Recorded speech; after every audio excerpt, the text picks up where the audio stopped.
Good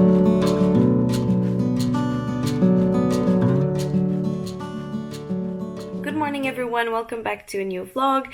Today it's Sunday and I'm sorry if I sound a little bit weird, but I have a small cold, so yeah. Today is going to be more of a I wouldn't say relaxing day because I have 1,000 things to do at home, but I'm going to stay at home, so it's going to be more of a talkative vlog, kind of, I think.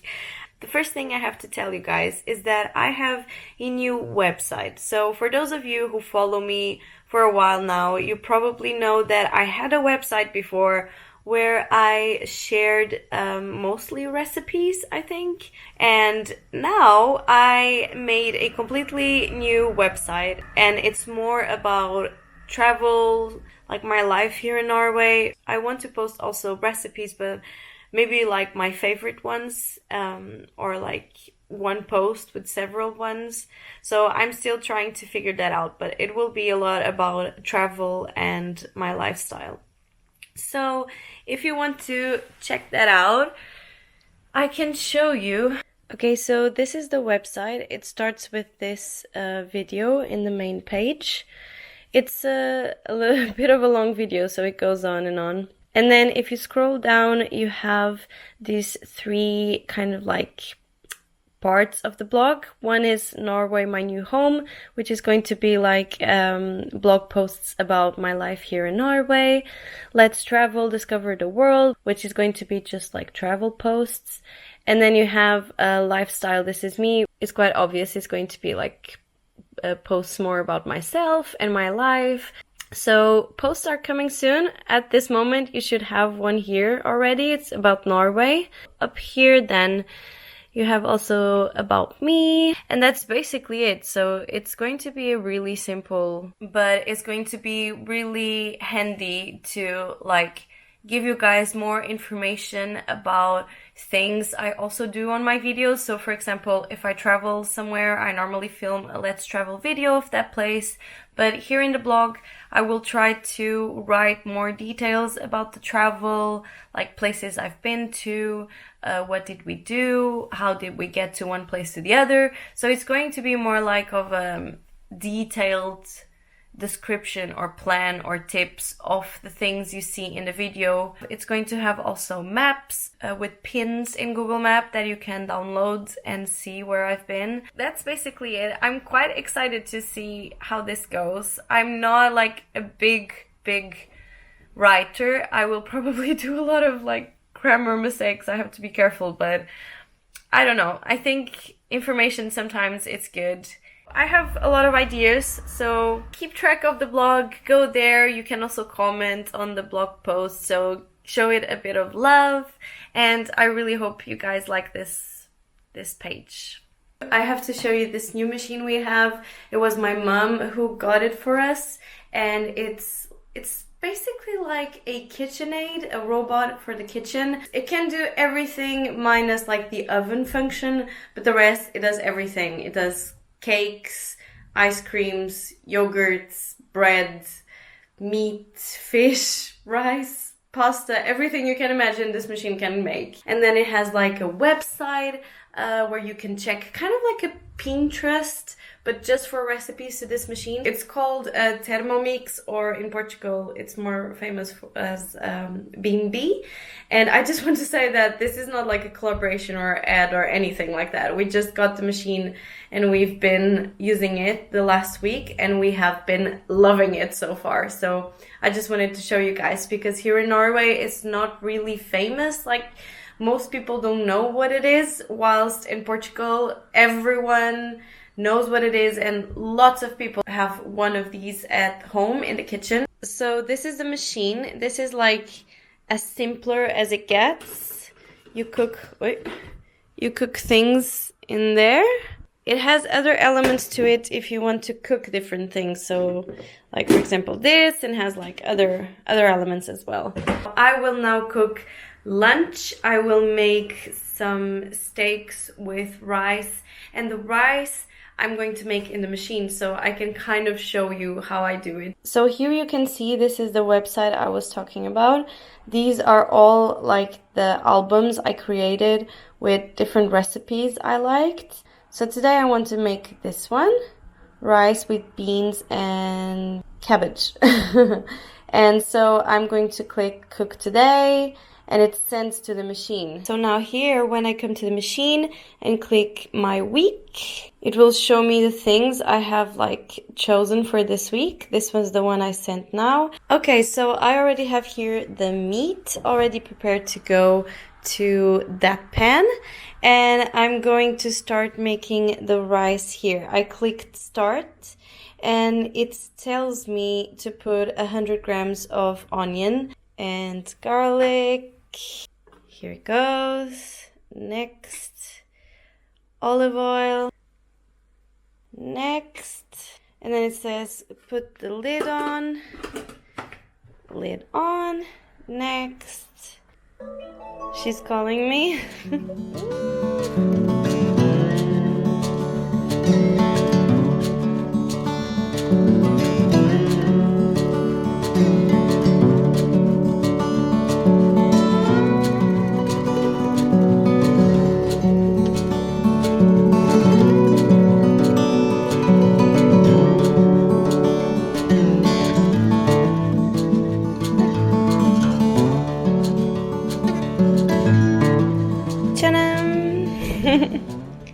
I have a lot of clothes to fold, wash, dry, etc. So I thought that while I'm folding the clothes, I would answer your questions like a Q&A. So I asked you guys to write down some questions you wanted to ask me on my Instagram stories. And some of you did that, and I'm going to choose maybe 2 or 3, and I'm going to answer them while I'm folding clothes. Okay, first one. Hi Mon. Hi. Whenever you go back to Portugal, do you find it just great or bittersweet to some extent? That's a very good question. First of all, I really love going back to Portugal, but before I leave Norway, like the week before we have the flight to Portugal, I always feel super strange. I don't know why, or I don't really know how to explain, but I feel that I want to go, but at the same time I feel weird to go to Portugal. Maybe because it's such a different reality, because I feel like it's kind of like 2 lives. The one I had before when I lived in Portugal, and then the one I have here is a different life. So when I have to like move from one life to the other, it's very strange. It is really nice to be able to see all my family, my grandparents, my mom. But at the same time, when I'm there, I realize more clearly what I'm missing while I'm here. So it's always very confusing and very nostalgic and bittersweet. So it's like a big bag of emotions. Maybe that's why I feel so strange before I leave to Portugal, because I know it's going to be quite like intense. Emotionally. Next question. Do you have plans to get a pet in Norway? We talked about this, me and Daniel. I have a dog in Portugal. He's called Nestum, and I really miss him and love him a lot.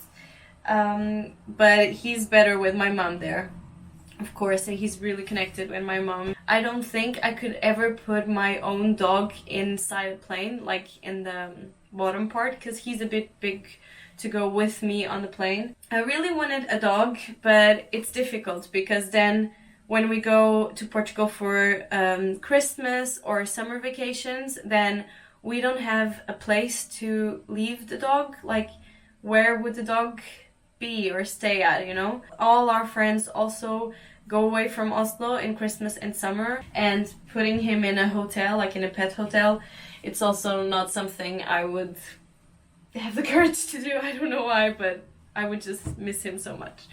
So that's a bit out of the question right now. I also really wanted a bunny because they are a little bit more easy to keep, but Daniel is quite allergic to cats, and bunnies as it seems. So yeah.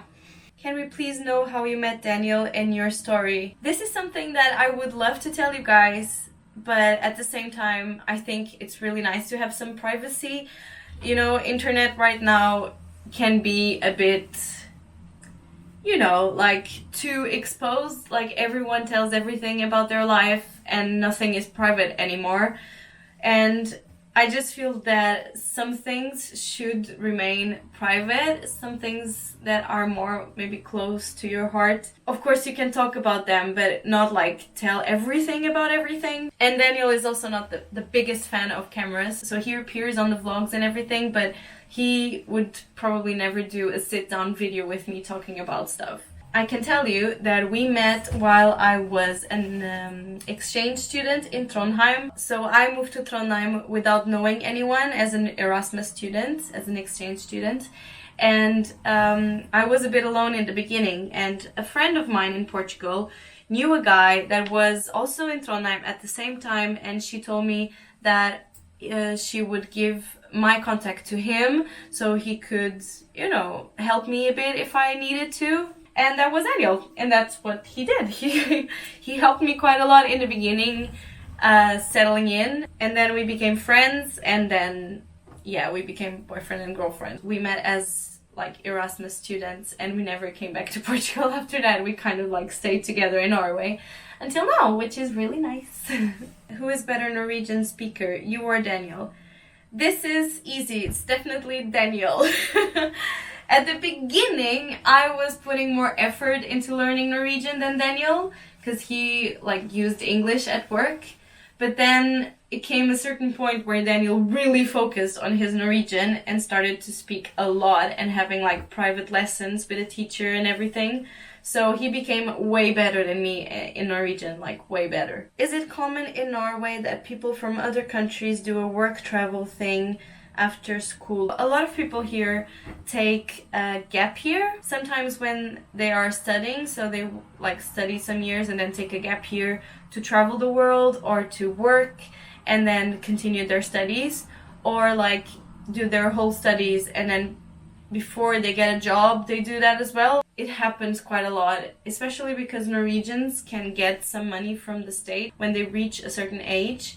They can get like monetary help from the state. So I think this really helps. They don't worry too much about like the money, and they have the opportunity to be able to take 1 year without doing anything, to do just what they want to, you know? Which many people think it's a little bit spoiled, which in a way it is, but I think it's great because then they can have this opportunity, you know? I would love to take a gap year while I was studying to travel the world, you know?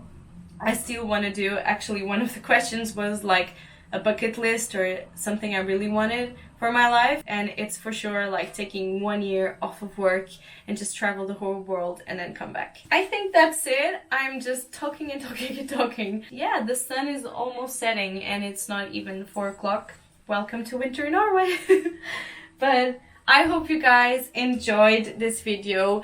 Make sure you follow my Instagram. Again, I tell you this because there's big news coming, and if you don't follow my Instagram, you won't be able to know it firsthand. So make sure you do that. By the way, a lot of you asked about my wrist as well, because I had surgery on my wrist. I'm much better. Thank you so much for all of your messages. You are really sweet. I have like a scar. It's kind of quite tiny. I don't have any pain anymore. I can move my fingers and do everything. But the only thing is that I cannot bend my wrist, so I can show you. So this one is the good one, and this is the one I had surgery. I can't bend it more, and the same in the front, so I can't bend my hand more.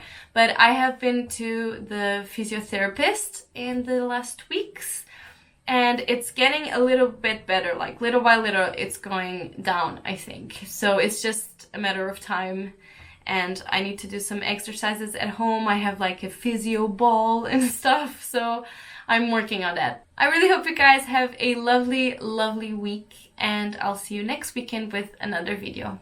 Bye!